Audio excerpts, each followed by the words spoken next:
જય સ્વામિનારાયણ. આજના દર્શન. જય ગણપતિ દાદા. જય કષ્ટભંજન દેવ. Good morning Gulabbhai. જય સ્વામિનારાયણ. Good morning. જય સ્વામિનારાયણ. જય સિયારામ. જય શ્રી કૃષ્ણ. હવે આપણા વ્યુઅર્સે આપણે હાબુ જે બનાવ્યો એમાં બહુ સપોર્ટ કર્યો અને ઓર્ડર એ પુષ્કળ આવે છે. અને કોઈ આપણા વ્યુઅર્સ છે કોઈએ એમ પૂછ્યું ભાવ શું છે, તો આપણે 60 રૂપિયા ભાવ રાખ્યો છે ગોટીનો.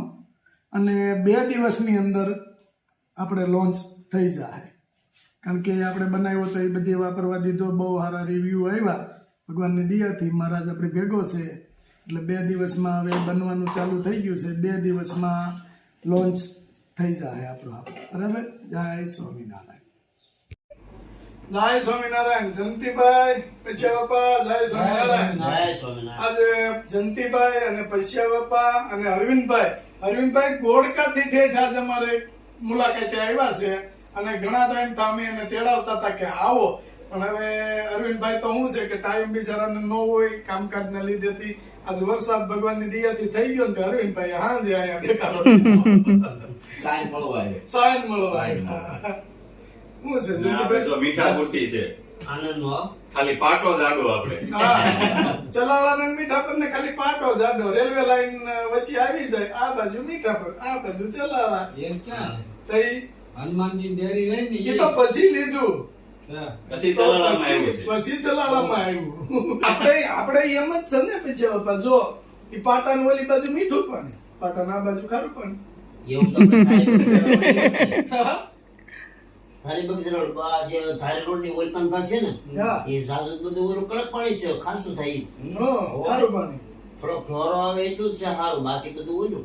એ અહીંયા તમારે એવું છે. પછી આ તમે હાવરની શેઠાવદર જે ગામ છે ને હાવરની સીમ છે એ મીઠિયા પછી અને શેઠાવદર નું જે છે ખાલી શેત્રુજી જાડી જે છે આ બધું ખાવા પડનું ઘણી જગ્યાએ. અને આપણે સીમમાં આપણા ગામની સીમ છે એમાં બાવળિયા થાય, મીઠાપરની સીમમાં આંબા થાય. એટલો ફરક છે. હવે તો જો કે આપણે નર્મદાનું પાણી, ડેમનું પાણી મેળવવા એટલે આંબા હોવાય છે. પાણીથી નહીં થાય. જમીન જે વેકરો વાળી નિતાર જે જમીન થાય ને એમાં અમારા જે નબળી જમીન કેવી ને ઢોરો, એટલે એમાં વેકરો જ હોય છૂટો, એમાં આંબા થાય, એમાં આંબા પુષ્કળ થાય. પણ આંબામાં સોનમાર્ગ ની તકલીફ ની હિસાબે ઘણા કપાઈ ગયા, પણ હવે પાછા ભાવ ની હિસાબે થી પાછું ક્રેઝ આવ્યો છે અને અત્યારે પાછા ઘણા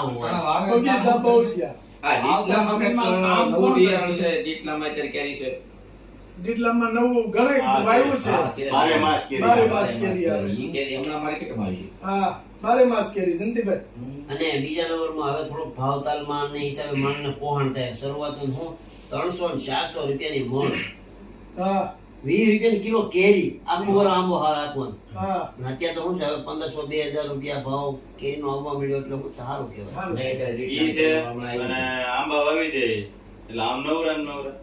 હા, ડ્રીપ માં તે કરી દે એટલે કાંઈ કરવા પડે નહીં. કામ કરે કોઈ આવતા સમયમાં કોઈ કામ નહીં કરીએ કેમ ને એટલે ખેતીનું કામ કરીએ એમ નથી એટલે બેથી આવક થઈ જાય આમાં. બેઠી આવક થઈ જાય બાગાયત એટલે એટલે બાગાયત અને આપણા બાર જ છે ચાચા. જો ગામનો કોઈ મજૂર નથી, મજૂર નથી. બહાર ના તો એમપી વાળા આવે એની ઉપર ખેડ હાલે, એની ઉપર ખેતી હાલે છે.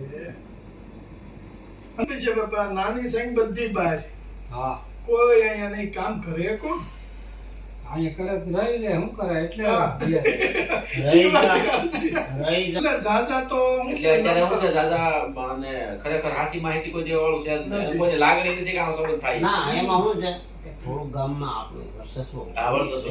એમ કે પછી તમને કોઈ દી કોઈને બોલાય ને તમને કોઈ ગમે એમ ખોબા ઉપાડી લીધા કોઈ કે ભાઈ માણા આમ થોડો ઓલો ખરો એમ, એટલે તરત બંધ રહી જાય. બંધ રહી જાય. જય સ્વામિનારાયણ ગુલાબભાઈ. જય સ્વામિનારાયણ. આજે માળીને બિચારાને કીટ દેવાની હતી અને વરસાદ આરો આવી ગયો એવું થયું છે બધું ભેગું. એટલે વરસાદ ડીમ પડ્યો ને તો મેં કીધું હવે દઈ આવી.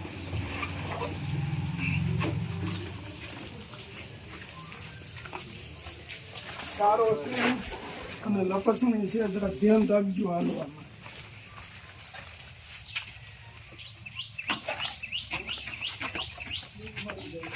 આપણે આ માજી છે બોલી જ નથી શકતા અને સાંભળી પણ નથી શકતા. જો આ માજીનું ઘર છે અને માજી બોલી નથી શકતા અને સાંભળી નથી શકતા અને આ રીતના ઘરમાં એ રહે છે. જોઈ લ્યો આટલું બધું પાણી છે અને આ રીતના ઘરમાં માજી રહે છે બિચારા. અને પરિસ્થિતિ ખરાબ છે અને વાસણ ગામમાં વાસણ માંજવા જાય છે એમાંથી જે કાંઈ થોડું ઘણું મળે એમાં માજી ગુજારો કરે છે. આ રીતનું માજીનું ચાલે છે અને દુઃખી છે. અને એકલા છે માજી. માજી એકલા છે, કોઈ કમાવા વાળું નથી અને બોલી નથી શકતા અને સાંભળી નથી શકતા એ રીતના છે. જય સ્વામિનારાયણ. સાંભળતા નથી એટલે હું કેવું, અને બોલી નથી શકતા. બોલી શકતા નથી. માજીને વધારે તકલીફ છે અને ઘરે આ ચોમાસાની અંદર તમે જુઓ આ કેટલું બધું ઓલું છે હાવ અને કેવી રીતે રહે છે. ઉપરથી જ્યાં પાણી પડે ત્યાં નીચે કંઈનું કંઈ વાસણ મેકવું પડે છે. અને આપણે બ્રાહ્મણ કે આપણે ગોરદાદા કહીએ, ગોરદાદાના માજી છે, ગોરદાદાના એટલે બોલી અગે નહીં. માજી યારે વાતે શું કરવી એટલે આપણે એ રીતે માજીને કે ખબર હતી કે આ નથી બોલી શકતા, નથી સાંભળી શકતા, બરાબર. એટલે એ રીતે વાત આપણે એને સમજાવી. નથી કાંઈ ખાવાનું નથી, પગ દુખે છે, ખાવાનું છે નહીં એવું કહે છે. તો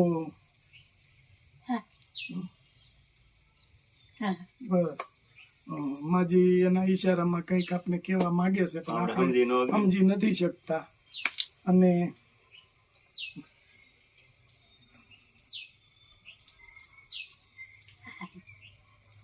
એક ટાઈમ બનાવું છું એમ કીધું, એક ટાઈમ જમું છું. એક ટાઈમ જમે છે, નથી એટલે એક ટાઈમ જમે છે એમ. હું બતાવું છે બા.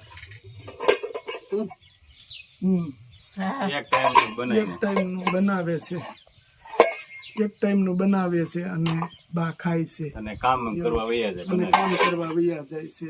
પણ હવે ઘર કામમાં તો અહીંયા ગામડાની અંદર શું આપે, કોઈ 200 રૂપિયા આપે, કોઈ 250 રૂપિયા આપે મહિને એવી રીતે, કારણ કે કામ જ થોડું હોય છે.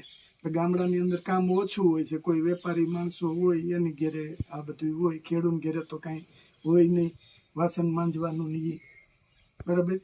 કાંઈ વાંધો નહીં બા, અમે લાવ્યા છે જાજુ લાવ્યા છે. ખાજો, ભગવાન ભજજો, બરાબર. હા, ખાય અને ભગવાનને ભજવાના, માળા કરવાની, માળા બા. હા, માળા જ કરવાની, ભગવાનનું નામ લેવાનું, માળા કરવાની, ખાઈ પી આનંદ કરવાનો, બરાબર. હવે કાંઈ ઉપાધિ નહીં કરવાની. હા, હાવ નહીં. બાને કીધું ને તો બા કે હાવ નહીં. અને ખાઈ પીને ભગવાનનું ભજન કરવાનું. હા, અને માળા ફેરવવાની, સ્વામિનારાયણ સ્વામિનારાયણ બોલવાનું, બરાબર. પછી જે તમે ધર્મ પાળતા હોય, કૃષ્ણ ભગવાન હોય તો શ્રી કૃષ્ણ શ્રી કૃષ્ણ, રામચંદ્ર ભગવાન હોય તો એને જય શ્રી રામ જય શ્રી રામ, બસ. અને ખાઈ પીને આનંદ કરવાનો. બા કે છે ઘરમાં જોવો એમ કંઈક પડે એવું, હાવ પડી જાય એવું છે એટલે ઘરને તો તાળું જ રાખે છે બા. બા અહીંયા બધું ખાટલો રાખી અને બધું ખાટલો રાખીને અહીંયા હુવે છે, કારણ કે આ કાચું મકાન છે. જોઈ આમ જો બા બિચારા બતાવે છે કે આમ જોવો એમ. જો ઓહો, ત્યાંથી તો ડગલું પડી ગયું છે અને કાંઈ હવે અંદર રેવાય એવું નથી. આ બધી માટીના મકાન જે આપણે જૂના હતા એ મકાન છે. કાંઈ વાંધો નહીં બા, બેહો, અમે તમારા માટે લાવ્યા છીએ, બરાબર છે. જો આમાં ઘઉં છે બા. જો બા, આટલું બધું લાયા છે તમારી માટે જ, બરાબર. હવે ખાઈ પીને આનંદ કરવાનો છે, રેડી. અને ભગવાનનું ભજન ભગવાનનું ભજન. હા બસ, જો બધી વસ્તુ છે આમાં. દિવાળી આવે છે તમારે 6 મહિના વયા જાય આમાં ઇન કેસ, બરાબર. એટલે દિવાળી આવે છે, બરાબર. અને આ કીટના આપણે દાતા હર્ષભાઈ પટેલ યુકે થી છે. આશીર્વાદ આપો. આશીર્વાદ આપે છે. બા આશીર્વાદ આપે છે. એ બોલી નથી શકતા એટલે એ આમ આશીર્વાદ આપે છે કે હર્ષભાઈ તમારું સારું થાય, અમને આટલી મદદ કરી તે બદલ ખૂબ ખૂબ આભાર, અને ભગવાન તમારું સદાય તમારું ધ્યાન રાખે અને ભગવાન તમને સુખ શાંતિ આપે એવા બા આશીર્વાદ આપે છે. જો બા ને અહીંયા આ લાકડા ચોમાસાની અંદર પલ્લી જાય એટલે આ ચૂલા ઉપર તપાવવા મૂક્યા છે કે બાની ઘેરે કોઈ એવી સગવડ નથી કે ગેસની કે કોઈ જાતની. આ જો ચૂલા ચૂલોય નથી કહો ને તો ઈંટનો ચૂલો એણે બનાવ્યો છે અને એવી રીતે જીવન એનું જીવે છે. છતાંય આશીર્વાદ અંતરના દીધા કે નહીં ભાઈનું સારું થાય એમ, બરાબર. જોઈ લો આ ચૂલો આવી પરિસ્થિતિમાં રહે છે. કાંઈ વાંધો નહીં બા, ભગવાન બધું સારું કરશે, બરાબર. જય સ્વામિનારાયણ. જય શ્રી